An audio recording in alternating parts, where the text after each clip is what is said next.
Hey, you guys, welcome back to another edition of the I Am Worthy podcast. I am Brittany Noel, your host. You guys know me as a therapist, a coach, an author, a speaker, a whole bunch of stuff. But on our podcast, you know, I am nothing more than your friend in the journey as we are all learning to grow into a higher expression of who we are. If you are tuning in, and if you have been tuning in the last couple of episodes, then you know that we have started our Journey to Transparency series. As we are getting ready for the Radical Transparency event in March, you know all of our conversations, I am bringing on guests to join me in this conversation about what it means to live a transparent lifestyle. What does transparency look like to them? I am so excited, you guys, to introduce to you my guest for today's episode. It is one of my favorite podcasts, and that is Your Favorite Aunties.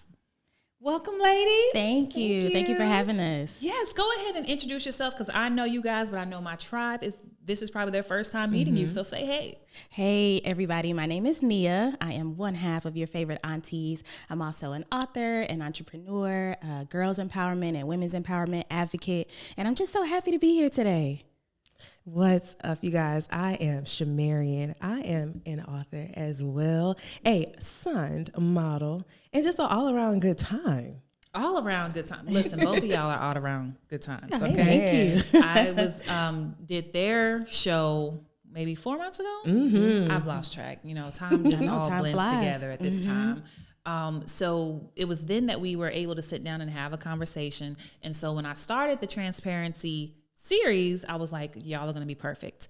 Because if you guys have never tuned into their show before, these ladies do an amazing job at pulling back all of the veils. You hear me? Mm-hmm. Okay. What I love about you guys is that even though you guys, your podcast is relatively new and being in the podcasting space for a while, it normally takes people a long time, like to get to that place where they're willing to be transparent. Mm-hmm. And you guys do that beautifully. Oh, thank you. Not to say that it's easy. No, that's the Not truth. to say that it's easy, but I love the fact that y'all are using y'all's platform to actually be real and have hard conversations on camera about what it's like to really just be growing in this season of your lives. Right. And I know one of the things you guys say is that y'all's show is about, you know, what it's like to be living life in your 30s, experiencing dating, experiencing love, experiencing careers, spirituality, like all of it is happening at one time. At one time. Mm-hmm. And you got to deal with it. Yep. Yes. And then show up to work on time. I know, right? Let's not hit the snooze button. So I get it. So for today's episode, I wanted to have you guys on the show so that we can pull back some layers, and pull back some veils, and talk about what it's like for you, what it has been for you guys to go through different seasons of your life to blossom into what people see today. Because I think people look at you. And y'all so cute. Thank you. Makeup is on point. Beauty faces on fleek. Okay. And I think some people may look at you and say, "Okay, I want to be like her," not realizing what it took to be her. The journey. Listen. So that's the conversation we're gonna have today. So if y'all have y'all pen and paper out, we're gonna talk about the journey to becoming her. And I always talk about her. Her is like a third person of the woman I'm striving to become. I'm always striving to become this next version. And the person you are today, at one point you were like, I'm going to be her one day. Right. And then you wake up and you're like, oh, I got here. Yeah. So talk to me about that journey. Tell me about early in the journey when you were still trying to figure things out. Who am I? Who should I be? And then, of course, being in a world that tells you who you're supposed to be. Right. Mm-hmm. I know for me, my journey has been a lot about self-esteem. So growing up, I struggled in that self-esteem area. I just didn't feel confident in who I was. I always looked at other people like, oh, I want to be like them. But I didn't appreciate who God made me to be. And so my journey has been accepting that I am who I am. And that's my power, actually, to just stand in my uniqueness, that there is nobody else like Nia. And so that's been kind of like the unveiling for me and just loving who I've been created to be instead of trying to make myself be like somebody else. So for you, it was learning how to love that image that you see in the mirror looking back at you. Yes. Physical, mental, just all the things. I didn't accept any of it. And so that's now why I talk a lot to my girls that I mentor about accepting themselves, that self-esteem, that self-confidence, because I believe that really changes the trajectory of your life. Of course. Because all of our decisions are made out of how do I feel about myself. Once I changed that, my friends changed, job changed, money changed, everything changed because it was based on me. Absolutely. So that was really important. Absolutely. Where do you think that that's rooted in? Because we have, even working with young girls, self-esteem issues show up fast and early. Like, what do you think are some of the driving forces behind really as girls losing our sense of self-worth at such a young age? A lot of media, I believe. I know, coming up, we wasn't social media just yet. Right. We didn't have that. So it was just the magazines and the models and everything that you're supposed to be and what you're supposed to look like. And this cookie cutter, like, this is womanhood. This is what a woman's supposed to look like. It didn't take till I got older to be like, wait a minute, the average woman doesn't even look like what they're putting in front of us. And so that agenda behind, I believe, specifically women in the media, it's a fight, and it starts really, really early. Yeah, it definitely does. I think even growing up, in my family, there was a lot of comparison. Yes. So my mom, we always make fun. My mom has light-skinned kids and she has dark-skinned kids. I'm a part of the dark-skinned group. Right. So very early, there were always jokes, right, about, well, Brittany, you're the dark-skinned one. You know, my sister's the light-skinned one, so she's the pretty one. And so even as a young kid, I would be like, well, dang, I guess I would be prettier if I was light-skinned, right? And so dealing with the world is one thing, but dealing with it at home. That's true. Another. Absolutely. Definitely. What about you, Mia? I would definitely say my becoming her has evolved through the relationships that I've hosted over the years. So from the relationship that I host with my mom and dad, to my sisters, to my brothers, and my best friends, that really shaped who I've been over the years. Because I've always been like a theater kid or somebody who was in front of the camera who didn't mind public speaking. Not to say that I didn't have my spats with self-esteem, because I absolutely did. But my biggest lessons in life have come through relationships, whether it be I'm going through relationships with my best friends and the relationship is kind of going this way or that way, and how it affects me. Because when certain people in my life, when those relationships are off, I'm off.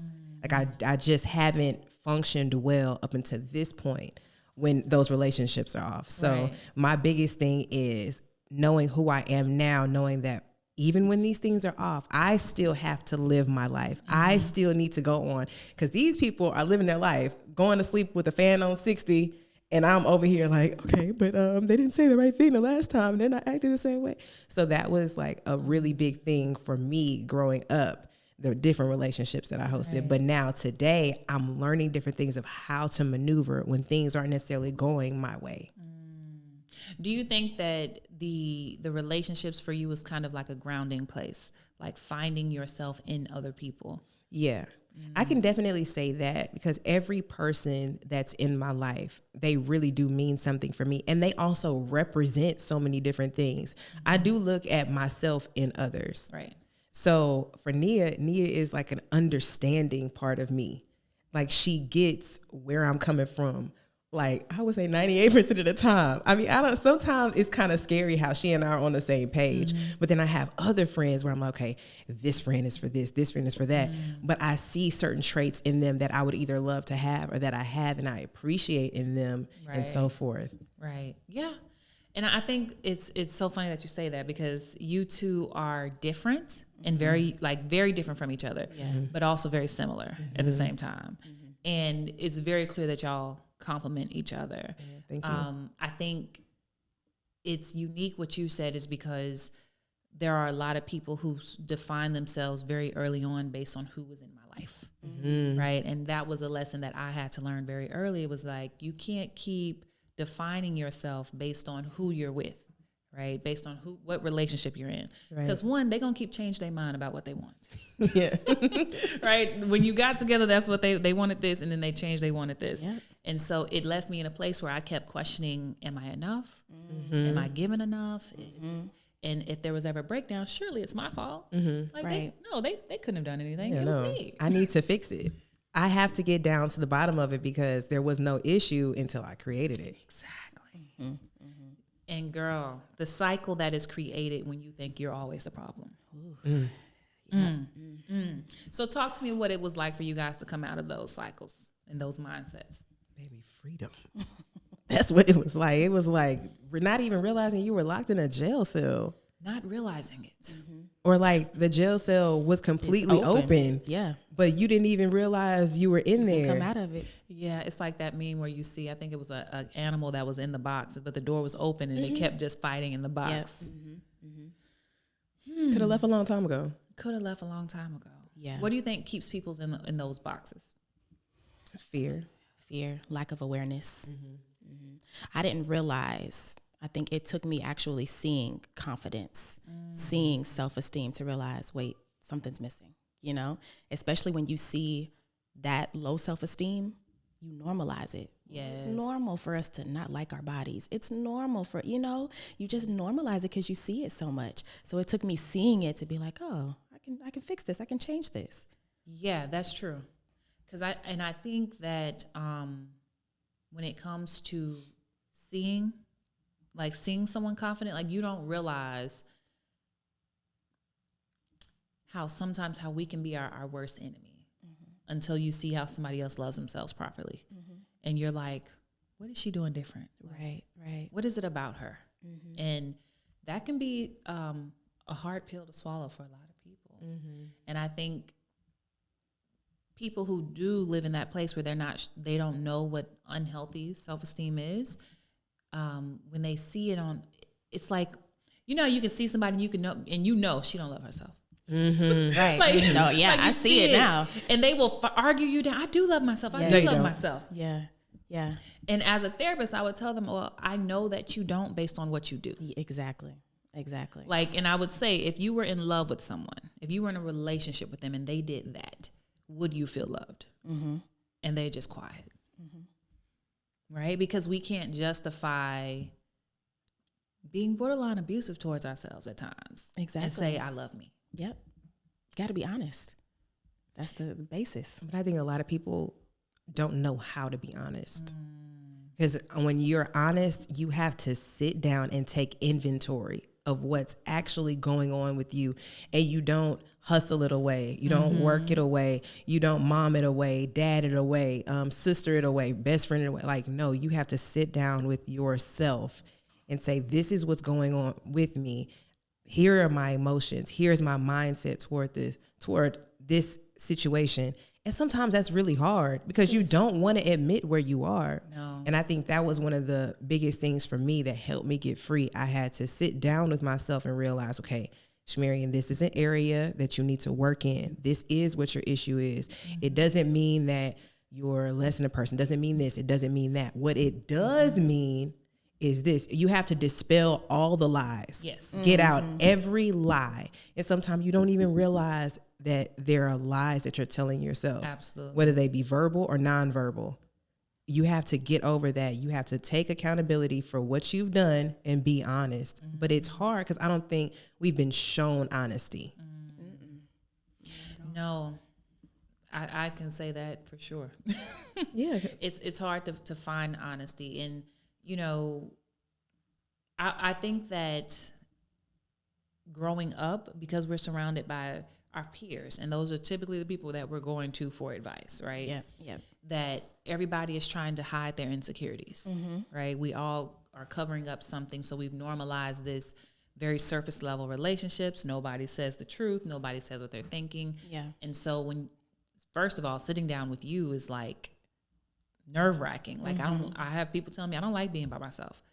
Why? Like, do you like you? Right. Nia says that all the time. That's how I blossomed, was that isolation season. And then spending time with myself was like, wait a minute, like, I like me. Yeah. Hey, I'm pretty cool. Yeah. And so I now, like, enjoy you got to pull me my out the house presence. now. Like, I like being by No, because Nia, it's a great myself. time. I love it. Yeah. So you can't be afraid of that isolation. People run from that. Yeah. Because I think, and even I'll tell you guys, in my own growth, the isolation happened, and the beginning of the isolation is hell. Like, the beginning of isolation is hell because it's you with you having very hard conversations of, how did we get here? And I can't keep pointing fingers because at some point I was a grown woman, right? At some point I participated. Right. At some point I opted in for the chaos, right? Right. And so now I have to have this very honest question with myself of, how do we get here and why? And it ain't your mama fault. It ain't your daddy fault. It's not your ex. Who did it? Come on. Oh, okay. And that's an ugly place to be when you ain't got no fingers to point but yourself. So the very beginning of the isolation period is very painful because it's like, oh, I did this to me. Yeah. Of course, getting to the other side is realizing I get to make a new decision. Tell me about the time when you guys realized and you had that moment with yourself like, oh, I did this and I got to clean it up. I know for me, I was in college. And that's, isn't it always college? I see, people talk about it, but it's a great place to find yourself. So mine was in college where I had left everything and everybody that I knew. And so it was kind of like a forced isolation season. And so the beginning of that was tough. I cried a lot. And I had to realize I was struggling in the area of relationships because of the low self-esteem, I had a hard time connecting with people. And so I was struggling with that. And then I had to realize, though, that, like you said, I had put myself in that position because I didn't take the needed steps to build my self-esteem, to be able to be friendly, to be able to host conversations, to be able to authentically connect with people because I was hiding. I didn't want people to see me. Absolutely. I didn't feel good about myself. So why would I want to be? It's crazy now to be in the spotlight because I've hidden my whole life. I didn't want to be seen. And you know what I've seen what people do with hiding is they create a different story of who they are, right? Because one of the key things you said is that, being nice, right? That I see a lot of people who aren't okay with themselves adopt this I'm mean persona, I'm not a people's person persona, when really that's my guard. Exactly. If I keep you away, then I don't have to figure out how to connect with you. Exactly. And you can't reject me. That was good. That was good. Looking back, can you see yourself walking through college with that guard up so that Absolutely. I push people away instead of pull them in? Absolutely. And I hid under the guise of I'm shy. So that's why I don't have to talk to people because I'm shy. I'm shy. Right? This is not what I can't talk to people. I'm shy. So that was my storyline all through college. I'm shy. That's why I don't talk to people. That's why I don't Shamarian connect. said that was the lie. That was the lie. I hope y'all are catching this. That was the lie. Like, Right. if we just played a game of what lies do you tell? Come on. Like the lies that we tell of who we are that allow us to be small, that allow us to hide, that Yeah. allow us to not show up in the ways in which we need to show up Exactly. to live the life we want to live. Instead, we believe the lie. Right. And as a therapist, my job is just expose your lies. That's it. Just nope, I don't think that's true. Right? And that's it. Exposing the lies is the most. It's rewarding eventually. But Eventually. that initial water in the face when you realize, It's tough. oh, that's not real. I made that up. Right. Deep revelation. Deep. So good. What was your moment? I Were you in was college too? was I in college? No, I think I was like, it definitely was when I was like 24, 25. Okay. I was on fire for Christ, like hardcore, self-righteous. Ooh, baby. Everybody was going to hell but me. Everybody was going to hell. Everybody, when the Lord saved me, he was done. Like, That was it? You were the What? last ticket? oh, what? I mean, Sold out. talk about like a modern day Pharisee. Like, I just, Really? I mean, no, I really was. And I thought that I was acting out of love, correcting so many people. Oh, let me show you what you need to be doing in your walk. Let me do this. Let me do that. Whole time I lacked love. I lacked charity. I lacked the very thing that we're supposed to give as believers. And I realized that I was pushing so many people away. I was like, why am I only keeping these certain people? Because people who were in my life were just as self-righteous as I was. And I was like, I literally was at a church where we were all like, we were all the same. So it just is what it is. And then finally, when I realized that my family, like the people that I wanted to have relationship with weren't as close to me. And I really took inventory. I'm like, why are they not talking to me? Why is it this? Or why is my nickname holier than thou?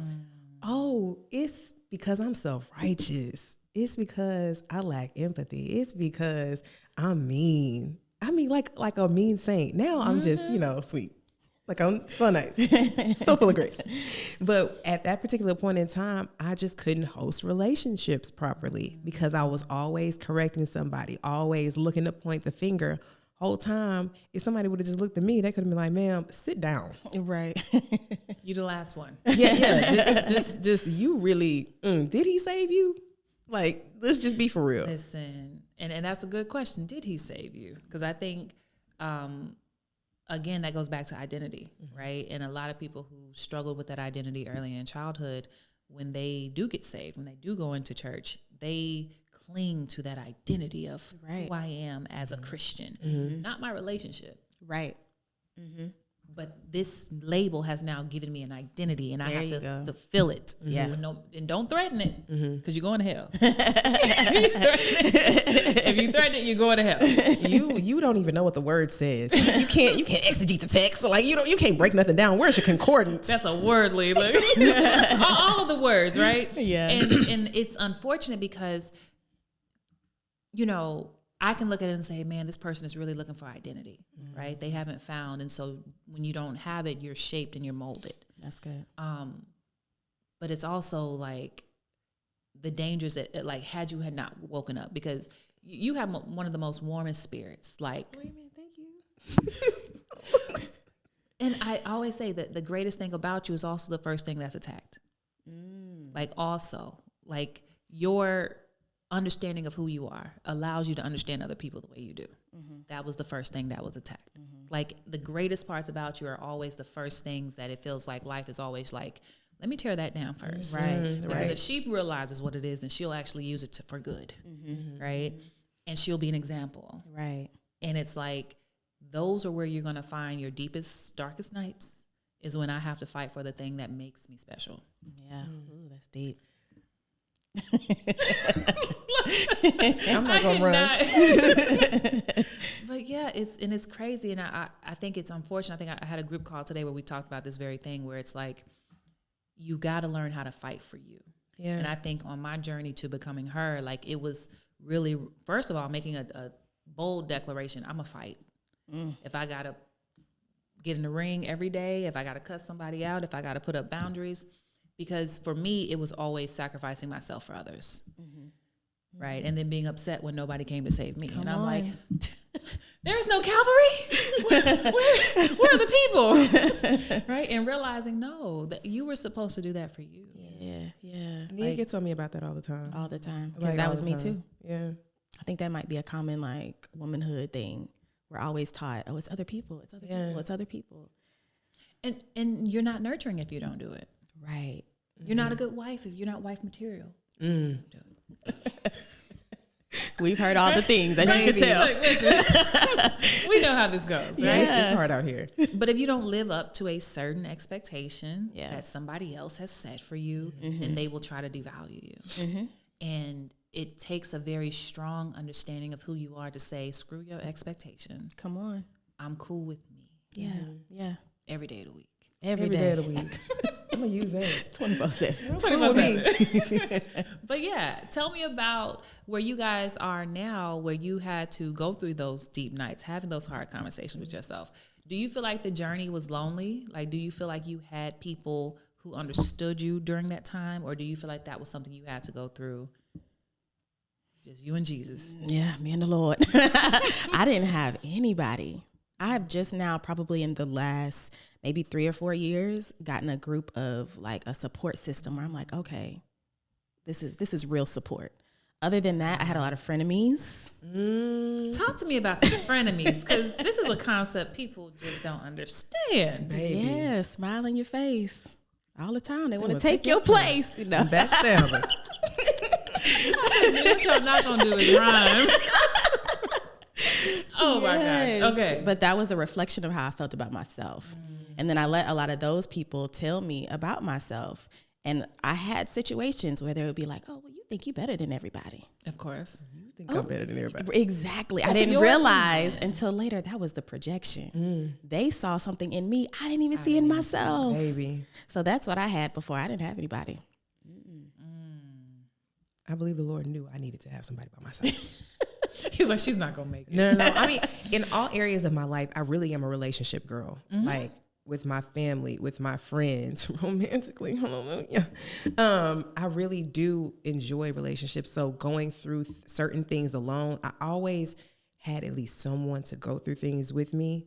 Because Holy Spirit definitely was a help. But, you know, it's also nice when somebody can talk to you and be like, hey, girl. Yes. Yeah. By the way. Right. Now, mind you, it did get really lonely because I knew it was only this person or that person in that time because of the decisions that I made, because of how I was acting out.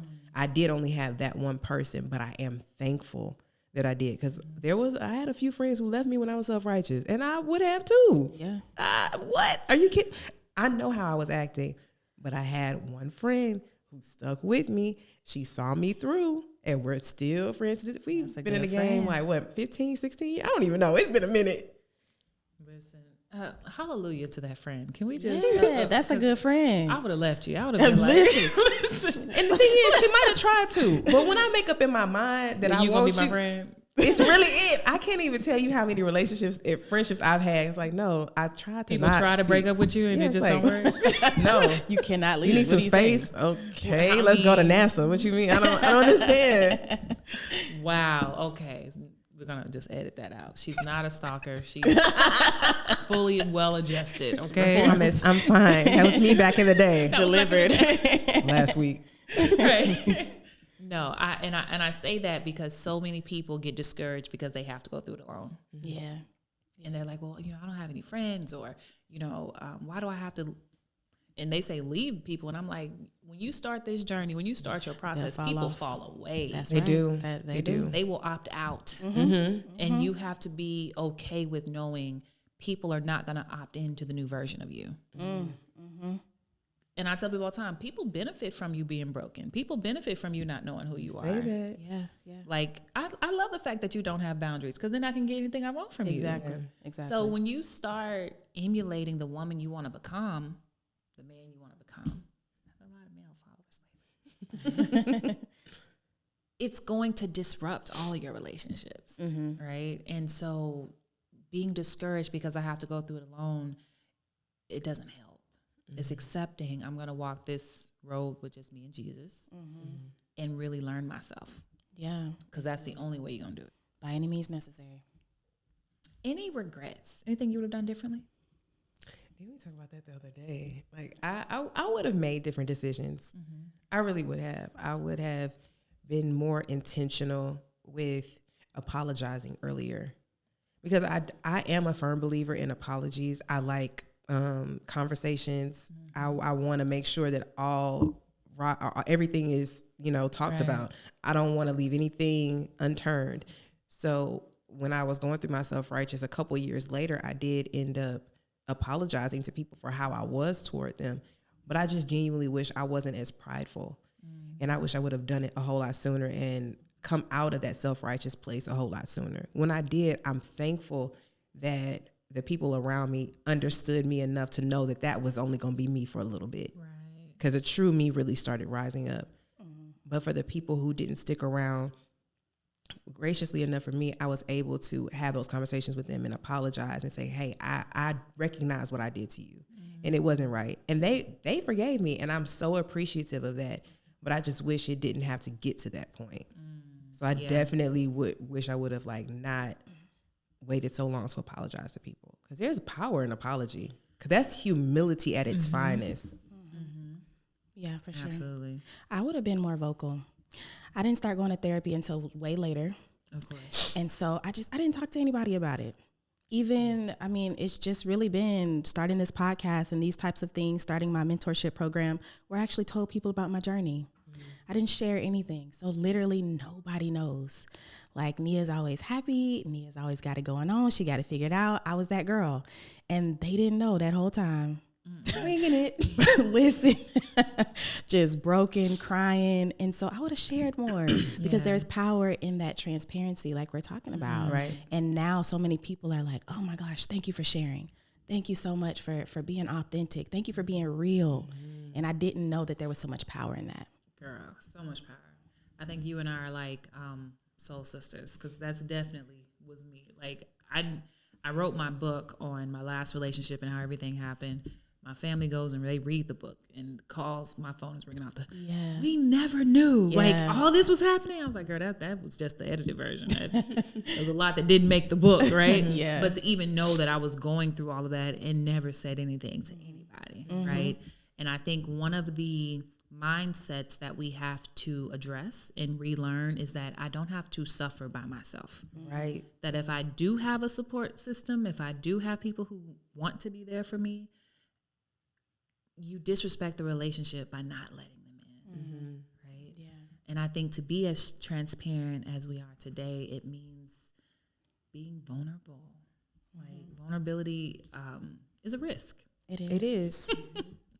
What are the risks that you've had to take with vulnerability? Rejection.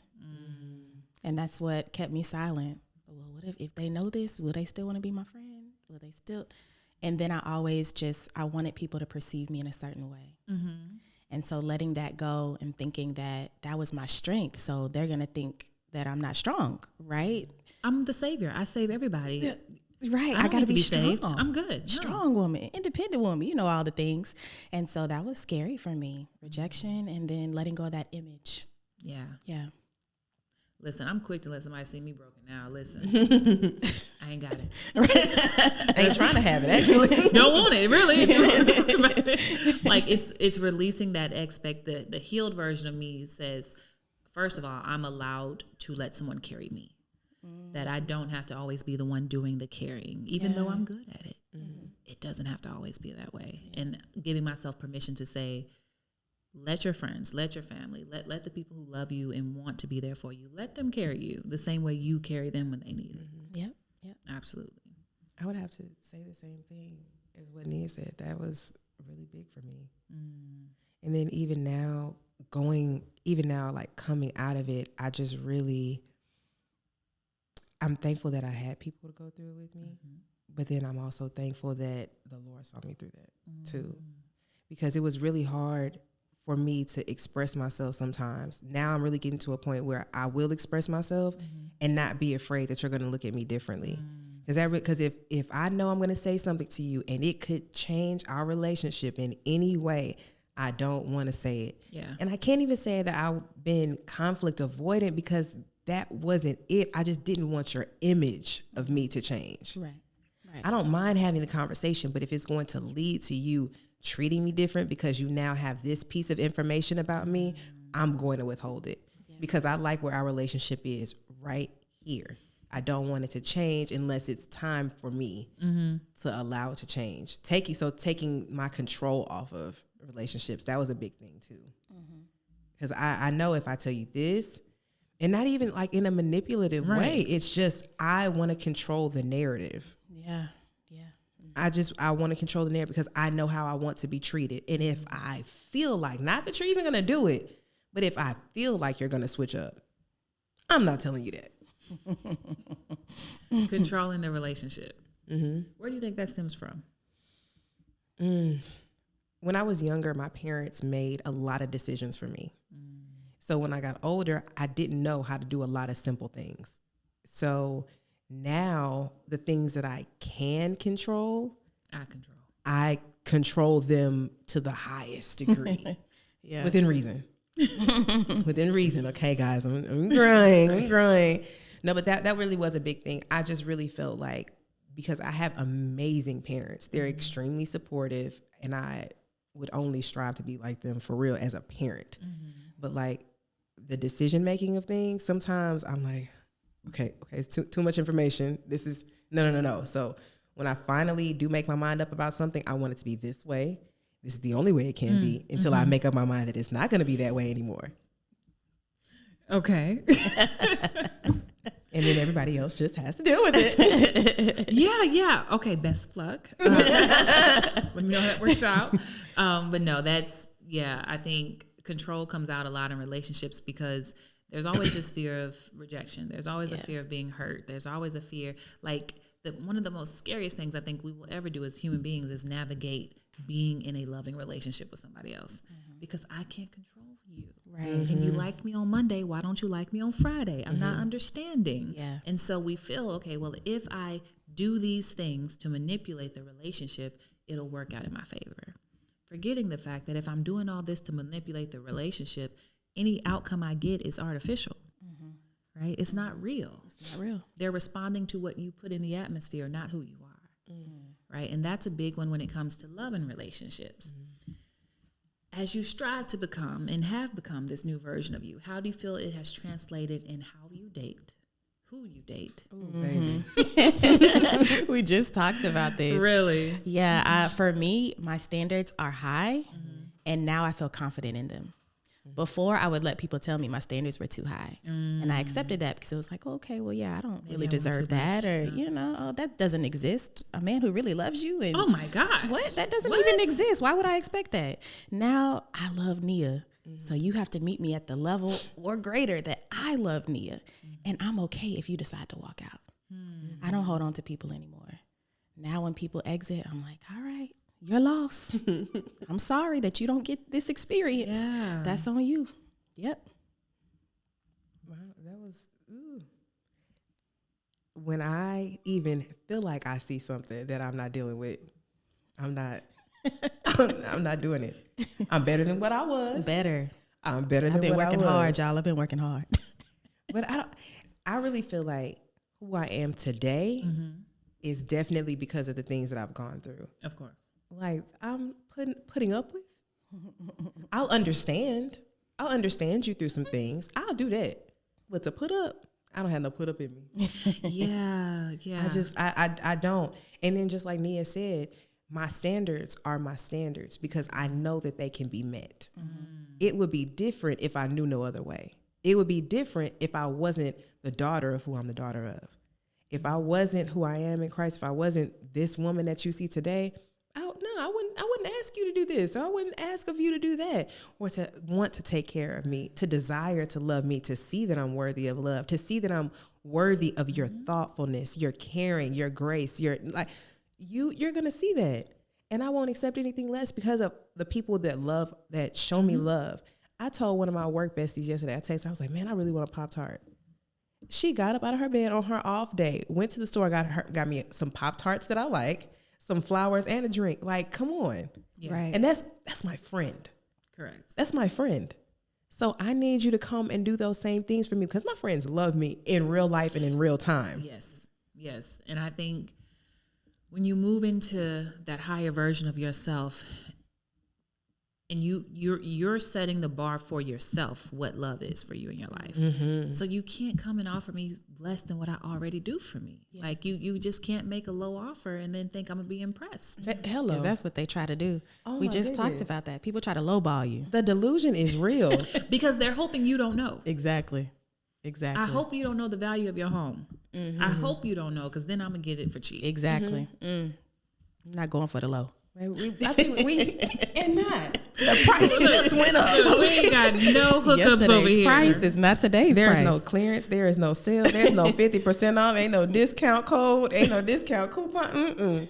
Baby, this full price. It is. Matter of fact, we adding tax. It's astonishing. Like when you said that there's no put up, I always say I have a no tolerance zone, right? And many times when people come to me about relationship questions, it's always when the people describe to me the breakdowns, I'm like, how much are you tolerating to be with this person, right? That it's not that I like them, it's not that I care for them, it's, well, I haven't reached my max tolerance level. So it's not even that we're a good fit or we're compatible or they're adding value and this is why I'm holding on. No, I haven't reached the maximum that I can tolerate. And for people like me who come from very dysfunctional backgrounds, unfortunately, I have a high tolerance for dysfunction because it's normal, right? So I had to relearn that toleration does not equal love, right? Toleration is not equal a connection. How much you tolerate is not a defining point of a relationship. Yeah. So for me, it's learning that, one, I don't have to tolerate people. I'm allowed to say I'd rather not. And knowing that it's very much like you said, I know who I am. Like, I know who I am and I love who I am. So there's no way you can walk in my life and say, oh, I'm going to give you less than what you already give you and expect you to be happy. Yeah. Yeah. What did they do? And that just blows my mind. Self-esteem thing. I think, one thing that I'm proud of, although I do want to be in a very healthy, loving relationship, I'm willing to be single. Yeah. And there's a lot of women, they're just not willing to be single. Yeah. So they're going to do whatever needs to be done, tolerate whatever needs to be tolerated. For me, listen, you can go. But that's because you're good with you. Exactly. You found solace in knowing who Nia is, and Nia is a good time. Nia is worthy. Nia is this. Nia is that. You know what she needs. Yeah. And when anybody singleness is not a death sentence. It's not. I think I saw that on Instagram the other day where it was a guy who was mad. He was like, "Oh, y'all mad? But y'all want to be, the rich aunties." And the girl was reacting, and she was like, "Yeah, because we don't need you. Like, I can be happy and live my life. Marriage is no longer the aspiration. Right, right. Being happy is the aspiration. And if that means that I'm happy without you, then it means I'm without you. Right, exactly. And it's okay with that. And it's really realizing I get to define for me what I want my life to be. Period, point blank. Period. And if that means it's single until I find the person who is worthy, that is what that is. That's what that is. Because we've loved ourselves out of desperation. Like it's a desire, not a place of desperation. That's good. And sometimes people don't understand you have to get to the point where I'm not desperate for this. My life is full of love. Now it's just the romantic piece, or it's just the familiar piece. You just have to find yourself saying, I'm not desperate for anything. Everything that I need is already around me. Everything that I need is within me. Everything that I'm going to have is coming to me because it's for me. Yes. And I think the only reason why you guys can stand here and say that is because you did not skip steps in your process. Because the reason why you could say I'm cool being single is because you learned how to fill the void of needing people to define you. Right. The reason why you're okay being single is because you learned how to fill the void of realizing I'm good. I was made good. Right? Yeah. And so when you learn how to fill the voids by yourself, you're not reaching for these external things, people, places, and things to make me feel any kind of way. Like with the full bank account, I'm good. With the not so full bank account, I'm good. Right? With the relationship, I'm good. Not with the relationship, I'm good. Right? And not waiting for, and like that's another thing where people just say, they keep putting things on hold. Yeah. Well, until I'm going to do this when I get married. Yeah. I'm going to do this when I get the job. I'm going to do this when I get but I'm like, but you have to live life now. Right. Right. Like, so they think that if I get the thing, I will become. Missing that I have to become to get the thing. That's good. Right? And what I love about you guys is that you're teaching people how to become, like every day, and people need that because just like you guys said, y'all didn't have an example. I sure didn't have no example. I got it out the mud. Mud, the rain, sleet, and snow, okay? But you guys are showing people that it's possible. And in today's world, it's so needed. Yeah. We have so much noise in the world. So for you guys to be putting out the content that you do, I appreciate you. Oh, thank you. I appreciate you guys. Because people need you. People need to hear y'all's voice. Amen. So any last words for our audience who is learning how to become, step into themselves? And, we're on this road to transparency. For sure. We got to get naked. Okay. Any tips on them learning how to become more of themselves and strip everything they need to strip to do that? Yeah, my closing is always to know that you're not alone. If I would have known that, it would have helped my journey so much, but I didn't realize that. Yeah. And so that is the power of transparency, of authenticity, is what you're able to put out into the world and connect with other people. I don't believe we're meant to do life alone. I believe that a lot of our lessons, a lot of our growth comes from the connections that we're able to host and to have.